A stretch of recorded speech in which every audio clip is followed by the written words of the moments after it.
Hello and welcome to the Daily Newscast. For a change, I'm coming to you live from Kolkata. That's my home city, and which is why I want to start with all what's happening here. But it's just gone past 10 o'clock in Dubai, 11:30 here in India. And thank you once again for joining me today, Thursday, 5th of September. We'll start with all what's happening in Calcutta. There's been a fresh twist to the case, the rape, the horrible rape and murder case. The victims' parents, apparently, who joined protests last night, late last night, at the RG Kaur Hospital, which is where the rape and murder of a 31-year-old trainee doctor took place on the 9th of August. It was the same premises which were taken over by protesters yesterday, and they were joined by the parents of the woman, and they have now claimed that the police tried to bribe them after after she was hurriedly after her body was hurriedly cremated immediately after the murder.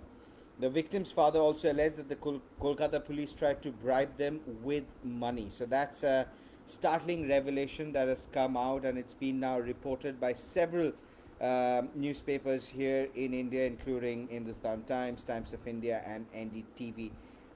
This has become a bit of a national debate now, with several corners of the country talking about how uh, how how women's safety has become an issue, not just in Kolkata but other parts of the country. The other thing that you need to know this morning is that UAE has unveiled massive plans to counter terror funding, terror financing, or anti money laundering plans. Now, this has been in the works for a long time, but the UAE set out a nationwide action plan aimed at combating terrorism, financing, and money laundering.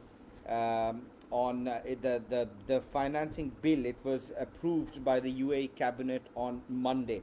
Further details on the initiative were announced on Wednesday, and it has set 11 goals which outline the legislative and regulatory reforms the UAE is taking to prevent the impact of illegal activities on society. That is according to the state news agency WAM.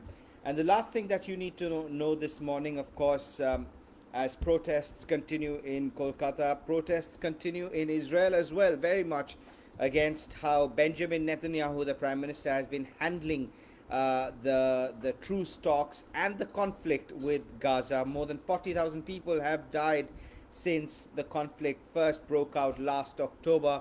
The sticking point has been the control of what has now become quite a strategic location in that war, the Philadelphi Corridor, or the Salah al-Din Corridor.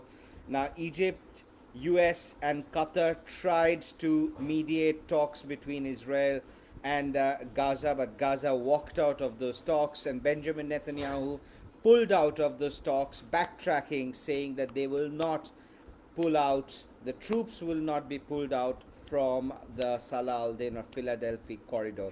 Now, UAE has expressed its support for Egypt in this stand. But again, what goes on from here, what happens, is something we'll have to wait and watch. Thank you for joining the newscast today. I will try wherever I am. I'm traveling for the next couple of weeks, but I'll definitely try to do this newscast around 10 o'clock Dubai time.